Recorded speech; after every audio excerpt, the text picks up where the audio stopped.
Assalamualaikum, salam literasi. Ya, bulan Ramadan ini sebenarnya kita punya tagline berpuisi, beri makna puasa dengan inspirasi, berbagi inspirasi. Tapi ternyata tidak semudah yang saya bayangkan karena Ramadan tahun ini Ramadan yang cukup seru ya karena sebelum Ramadan, H-1 Ramadan saya kena mutasi, pindah ke tempat kerja sehingga harus kembali ke Jakarta dan agak banyak yang dipersiapkan. Sebenarnya nggak terlalu mengganggu karena saya sudah jadi bisa pulang pergi dari Bekasi ke Jakarta. Namun tetap saja ada beberapa adaptasi di tempat kerja maupun dari perjalanan ke tempat kerja yang butuh sedikit menguras energi ya.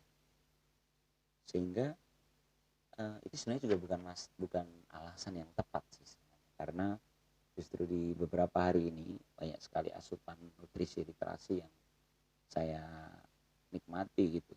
Jadi walaupun di tengah kesibukan ini malah banyak sekali materi di kepala yang ternyata untuk menceritakan berbagi itu justru malah lebih susah gitu karena banyak yang saya dapatkan beberapa hari ini. Karena itu saya bacakan satu puisi saja, puisi saya, puisi dari buku saya yang pertama dulu di kita 20 pasal yang terbuka. Ada satu puisi kayaknya sedikit relate dengan kondisi saya saat ini, kondisi teman-teman juga mungkin karena di hari ke-9 ya bulan Ramadan tentu sudah mulai terasa ya, badan sudah mulai beradaptasi. Namun kalau kita tetap tidak kendor gitu ya, tidak kendor dalam aktivitas bekerja atau sehari-hari, otomatis kan akhirnya fisik kita terkuras, terus kita akan sering mengantuk. Saya ada satu puisi di buku saya ini, kita 20 pasal yang terbuka, judulnya Kabar Mata. Saya bacakan. Kabar mata. Apa kabar mata? Berapa kali kedip hari ini?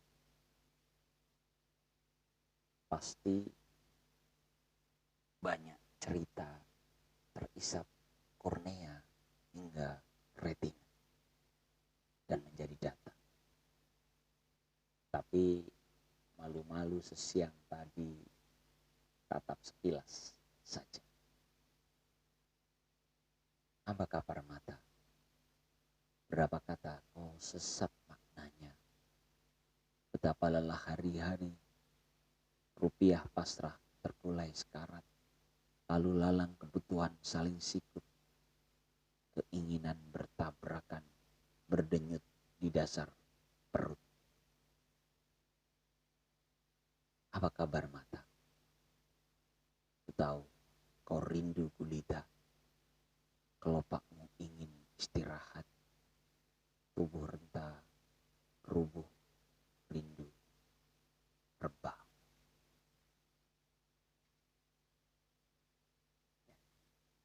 Ini cerita tentang mata. Mata kita telah berapa kali kita kedipkan, kita nggak pernah ngitung. Dari awal bangun tidur, apalagi bulan Ramadan ini, sekali lagi ya, kita bangun lebih cepat, yang mata kita lebih cepat bangun. Sebelum sahur kita mungkin sudah bangun, mungkin ada yang menambahkan sholat sunnah, kemudian sahur, menunggu subuh mungkin mata kita sudah bekerja lagi dengan misalnya ada yang menambah tilawah, atau kuliah subuh di setelahnya bisa jadi mata tetap harus melek juga. Dan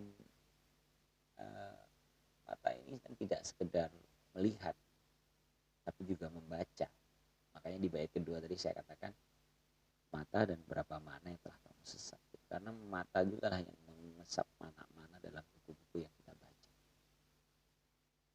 Mengapa puisi ini menjadi cukup relate bagi saya? Karena memang di beberapa hari awal bulan Ramadan tahun ini saya cukup banyak ketemu buku ya, tergoda untuk membaca buku, beberapa buku lama saya ulang-ulang lagi, karena ya ada perbincangan-perbincangan dan ada tugas-tugas yang tiba-tiba menggoda untuk membuka kembali gitu.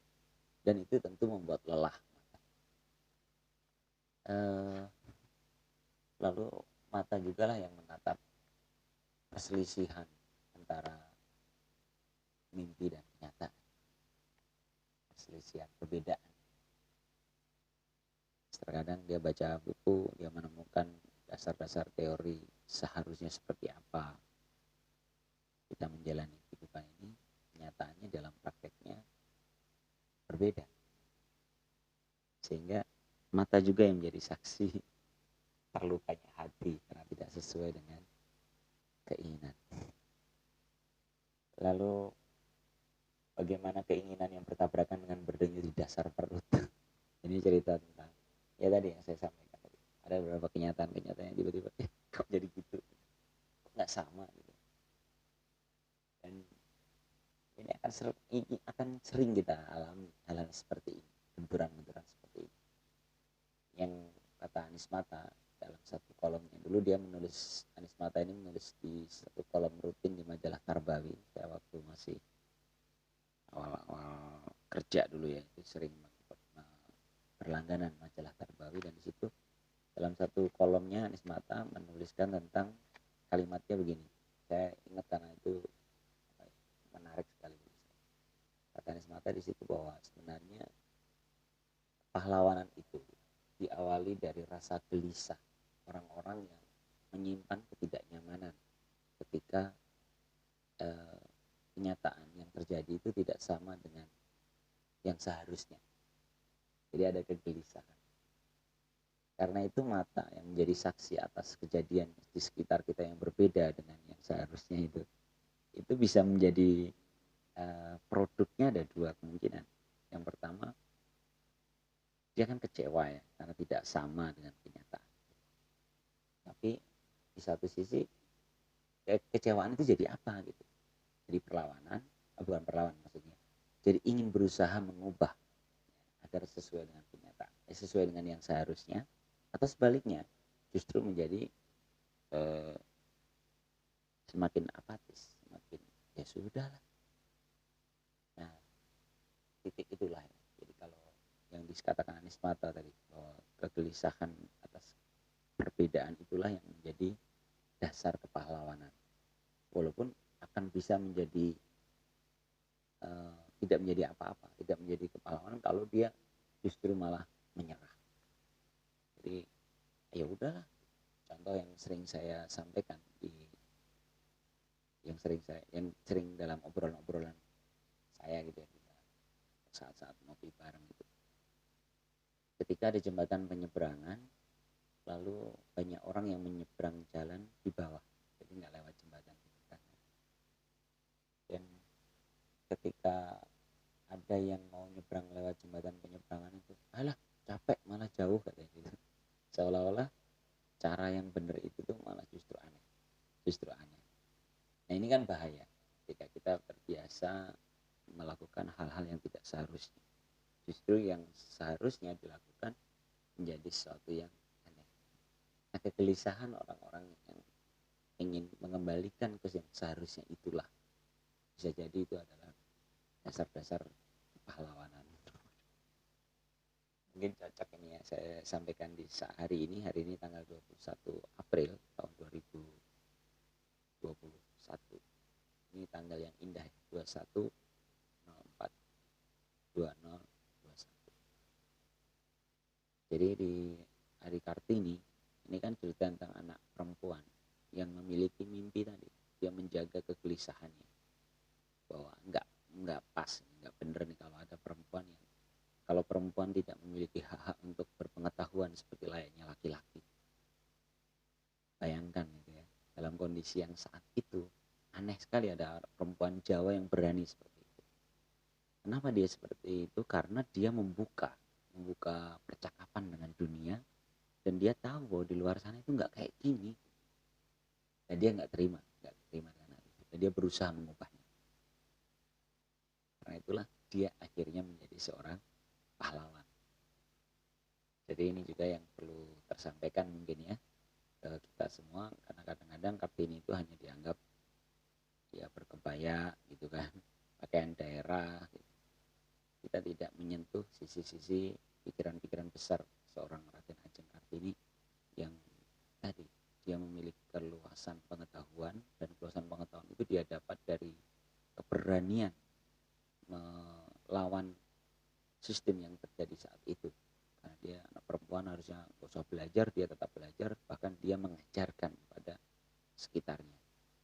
Dan dia menulis surat-suratnya. Ini yang menarik, ini buat teman-teman yang perjuangan Kartini ini menjadi luar biasa, karena dia menulis surat kepada sahabatnya di Belanda sana, dan tulisan itulah yang membuat pikiran-pikiran besar Raden Ajeng Kartini mengabadi sampai dengan saat ini.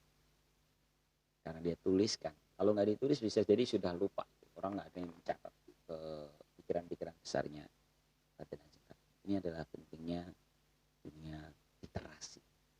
Karena itu saya mengingatkan kembali buat kita semua lah ya, kembali membaca Hari Kartini, ya bacalah pikiran-pikiran besar Kartini. Atau kalau hari pahlawan lain, coba bacalah pikiran-pikiran mereka. Karena sebenarnya pikiran-pikiran besar itulah yang harus menjadi tongkat estafet yang diserahkan ke generasi berikutnya.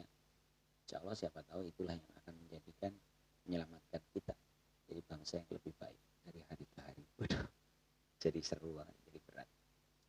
Yes, sudah 11 menit, rasanya cukup. Terima kasih. Salam literasi. Assalamualaikum.